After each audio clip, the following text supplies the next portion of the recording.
എല്ലാ കാലത്തും മുസ്ലിം ലീഗ് പാർട്ടിക്കുള്ളിൽ നടന്നു വരുന്ന ചില പതിവ് രീതികളുണ്ട്. പാണക്കാട് തങ്ങൾ കുടുംബത്തെ നിയന്ത്രിച്ചു നിർത്തി സമ്മർദ്ദങ്ങൾ നടത്തി ചില രാഷ്ട്രീയ തീരുമാനങ്ങൾ എടുപ്പിക്കുന്ന പതിവ് രീതികളാണത്.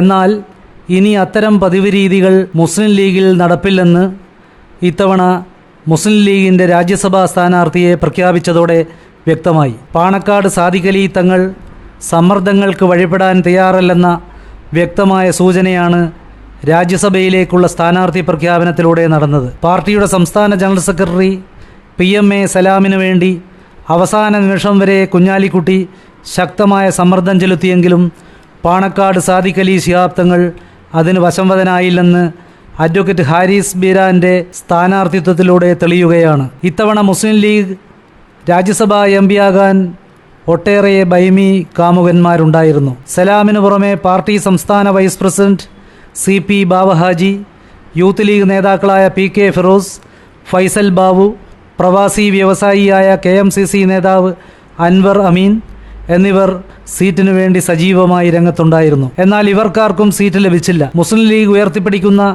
ഒട്ടേറെ വിഷയങ്ങളിൽ നടത്തിയ വലിയ നിയമ പോരാട്ടങ്ങൾക്ക് നേതൃത്വം നൽകാൻ ഹാരിസ് ബീരാന് സാധിച്ചതാണ് പാണക്കാട് കുടുംബം ബീരാൻ അനുകൂലമായ നിലപാടെടുക്കാൻ കാരണം. ഇതേ നിലപാടുകളും പോരാട്ടവും രാജ്യസഭയിലും പ്രകടിപ്പിക്കാനുള്ള ആർജവവും കഴിവും ഹാരിസ് ബീരാനുണ്ടെന്ന് സംസ്ഥാന അധ്യക്ഷൻ പാണക്കാട് സാദിഖ് അലി ശിഹാബ് തങ്ങൾ പാർട്ടിക്കുള്ളിൽ ചൂണ്ടിക്കാട്ടിയതോടെയാണ് ഒടുവിൽ ഏകകണ്ഠമായി ഇദ്ദേഹത്തെ സ്ഥാനാർത്ഥിയായി പ്രഖ്യാപിച്ചത്. കഴിഞ്ഞ 26 വർഷമായി ഡൽഹി കേന്ദ്രീകരിച്ച് പ്രവർത്തിക്കുന്ന ഹാരിസ് ബീരാന് രാജ്യസഭയിൽ പാർട്ടി പരിഗണിച്ച മറ്റാരേക്കാളും തിളങ്ങാനാകുമെന്ന ബോധ്യമാണ് PK കുഞ്ഞാലിക്കുട്ടിയുടെ എതിർപ്പിനെ മറികടന്ന് പാണക്കാട് സാദിഖ് അലി ശിഹാബ് തങ്ങൾ ഇത്തരമൊരു നിലപാട് സ്വീകരിക്കുവാൻ കാരണം. ഹാരിസ് ബീരാന്റെ രാജ്യസഭാ സ്ഥാനാർത്ഥി പ്രഖ്യാപനത്തോടെ പാർട്ടിയുടെ യുവജന വിഭാഗം വലിയ പ്രതിഷേധത്തിലാണ്. കഴിഞ്ഞ ലോക്സഭാ തെരഞ്ഞെടുപ്പിൽ യുവജന പ്രാതിനിധ്യം ആവശ്യപ്പെട്ടപ്പോൾ രാജ്യസഭാ തെരഞ്ഞെടുപ്പിൽ പരിഗണിക്കാമെന്നായിരുന്നു യൂത്ത് ലീഗിന് പാർട്ടിയിൽ നിന്ന് ലഭിച്ച ഉറപ്പ്.